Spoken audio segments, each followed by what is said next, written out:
Hello students, this is Vishnu Sharma. स्वागत करता हूं आपका इस प्यारे मंच पर। In this class we are going to discuss some important idioms. These idioms are important for the exams like REET, SSC, bank and Patwar also and the rest other exams. ठीक है, जिनमें भी idioms आता है उनके लिए वेरी वेरी इंपॉर्टेंट है, because कि ये जो idioms मैंने लिए हैं इस क्लास में और इस स्लाइड में जो आपको दिख रहे हैं, ये idioms हैं रिसेंटली पूछे गए क्वेश्चंस। ठीक है, रिसेंटली पूछे गए क्वेश्चंस हैं, रिसेंटली जो भी एग्जाम्स हुए हैं उनसे मैंने लिए हैं। तो ये जो वोकैब सेशंस है जो हमने कल से शुरू किया है लास्ट वाली क्लास से, ये कंटिन्यू चलेगा और रोज कुछ ना कुछ मैं आपके लिए इंपॉर्टेंट जो है वोकैबलरी आपके लिए लेकर आऊंगा। लाइव क्लास जो है डेली चल रही है, दिव्य दृष्टि क्लासेस। आप सर्च कर सकते हैं दृष्टि क्लियर विजन नाम से यूट्यूब पर। वहां पर डेली 11:30 बजे सुबह क्लास चल रही है, लाइव फ्री क्लास है बेसिक इंग्लिश ग्रामर की।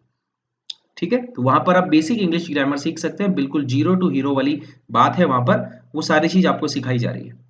ठीक है, चलिए तो बात करते हैं इस क्लास में इडियम्स पर।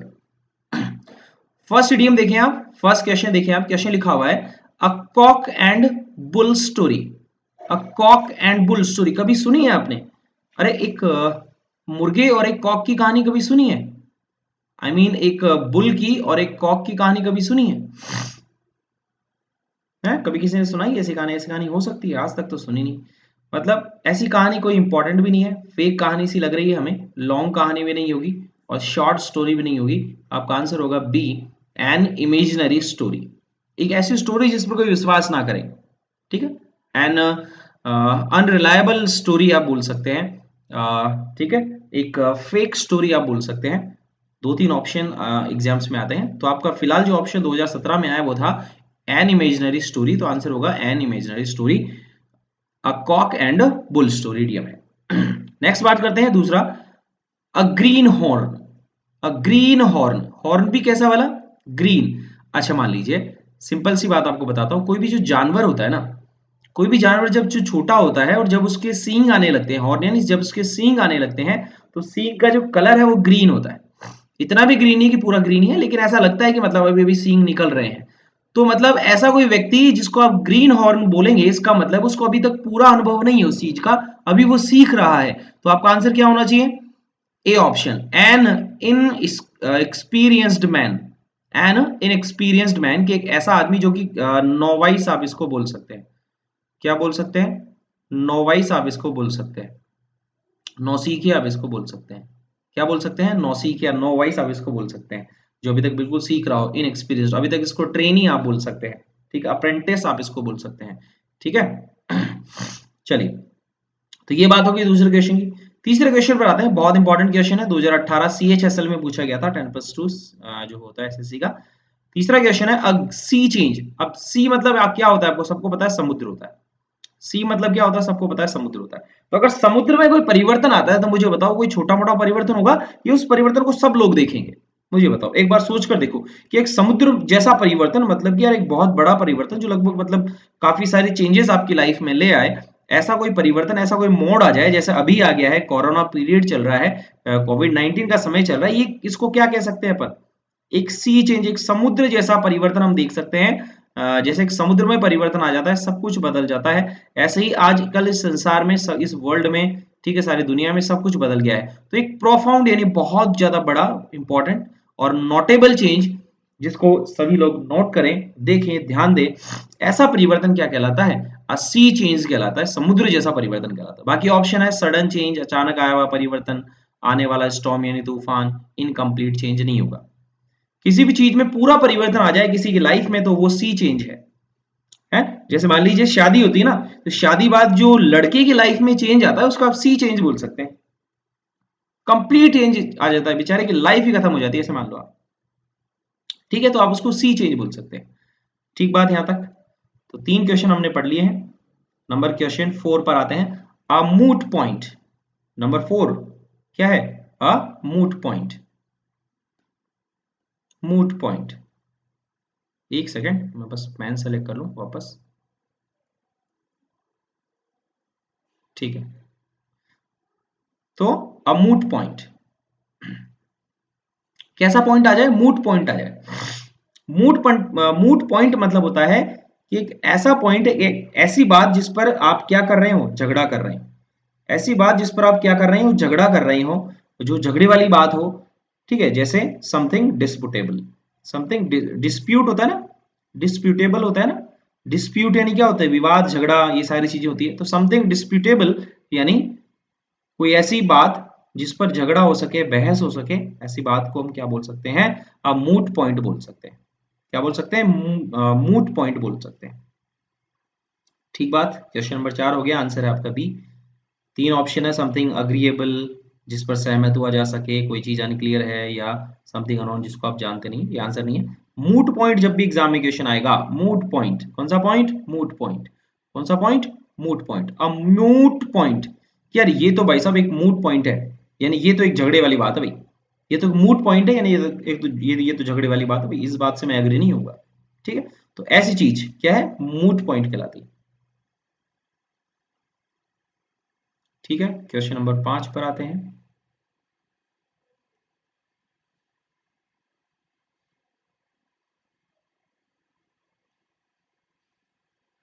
When it comes to dancing, जब डांसिंग की बात आती हो, यानी जब नाचने की बात आती हो, तो कोई लड़का है, he is all thumbs, all thumbs, सारे अंगूठे ऊपर, ऐसा मान लो, ऑल थम्स, ऑल थम्स का मतलब होता है ऐसे, ऑल थम्स का मतलब होता है ऐसे, और ऑल फिंगर्स का मतलब होता है ये वाली चीज, अच्छी वाली चीज। ऑल थम्स मतलब नेगेटिव है, ऑल थम्स मतलब क्या है, नेगेटिव है। तो नेगेटिव चीज है, तो मुझे पता, क्या वो एक्सपर्ट हुआ, नहीं सर। क्या वो ट्रेनी हुआ, ट्रेनी नहीं हुआ, ट्रेनी भी मतलब सीख रहा होता है। लेजी मतलब आलसी, आप बोलेंगे क्लमजी, क्लमजी मतलब बिल्कुल नॉट डेक्स्टरस, क्लमजी मतलब होता है not expert, not dexterous, not expert यानी नॉट डेक्स्टरस, क्लमजी, क्लमजी यानी फूहड़ जैसा, बिल्कुल मतलब किसी काम का नहीं, तो वो चीज है। तो ऑल थम्स का मतलब नॉट एक्सपर्ट, डेक्स्टरस। क्वेश्चन नंबर 6 पर आ जाते हैं। क्वेश्चन नंबर 6, कोई लड़की है, वैसे लड़कियों पर एग्जाम्पल बिल्कुल फिट होता है, देखो कोई बुरा मानने वाली बात नहीं है, मतलब सिखाने का तरीका है। She is as deft as a brush, मतलब लड़कियों को कितना ही समझा दो, मूर्ख की मूर्ख ही रहेंगी, कितना ही समझा दो किसी बात को लेकर, मतलब बार बार उसी बात को लेकर वापस आ जाती है। ये भगवान ने लड़कियों को एक मतलब गिफ्ट दिया, ऐसा मान लो आप, ना समझने का, है ना।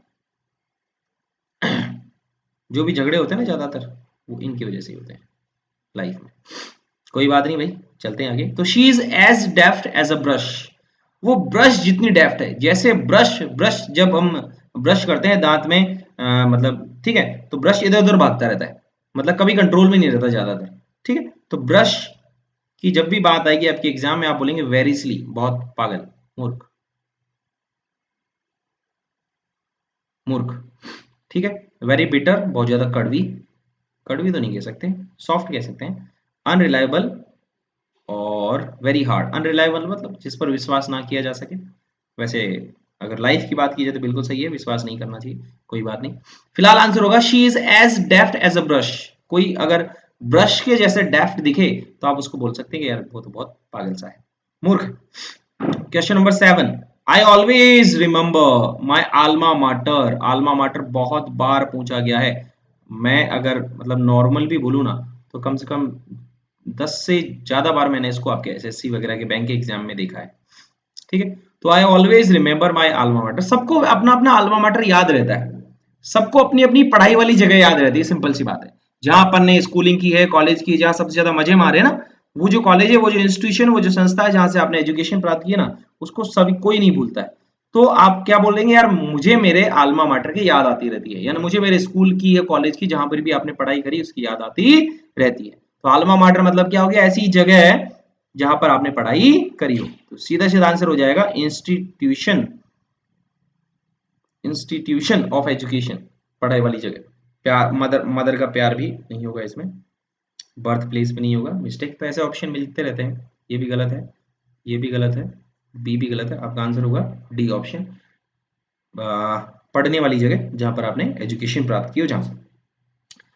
लास्ट है आज का इडियम, ऐसे ही रेगुलर पढ़ते रहेंगे। आपको चैनल को सब्सक्राइब करना है, लाइक करना है, वीडियो को अच्छा लगे तो बिल्कुल लाइक करेंगे आप, अच्छे अच्छे कमेंट करें। कोई और चीज आपको चाहिए मुझसे कि सर हमें ये पढ़ाओ, तो वो आप कमेंट करके मुझे जरूर बताएं, है ना।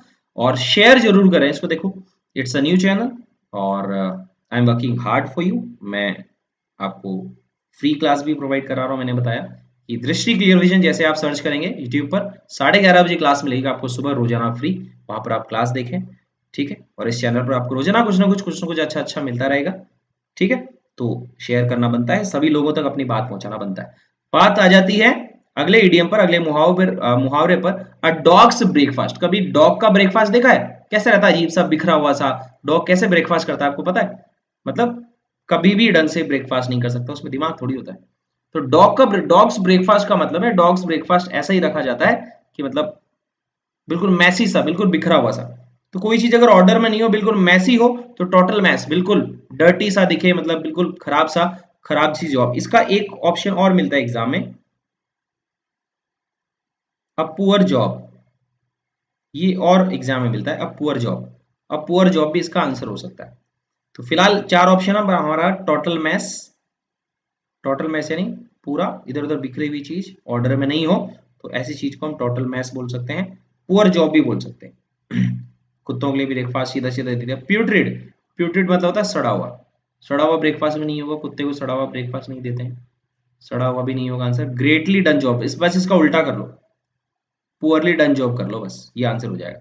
तो यहाँ पर ऑप्शन नहीं था, फिलहाल हमने क्या ऑप्शन माना? टोटल मैस, बिल्कुल बिखरी हुई चीजें, खराब सी चीजें जो सही दिखाई नहीं दे रही। ठीक बात है। तो आज की क्लास में इतना ही है। नेक्स्ट आपको मिलते रहेंगे। सब्सक्राइब जरूर करें और शेयर जरूर करें, ठीक बात। थैंक यू सो मच, धन्यवाद।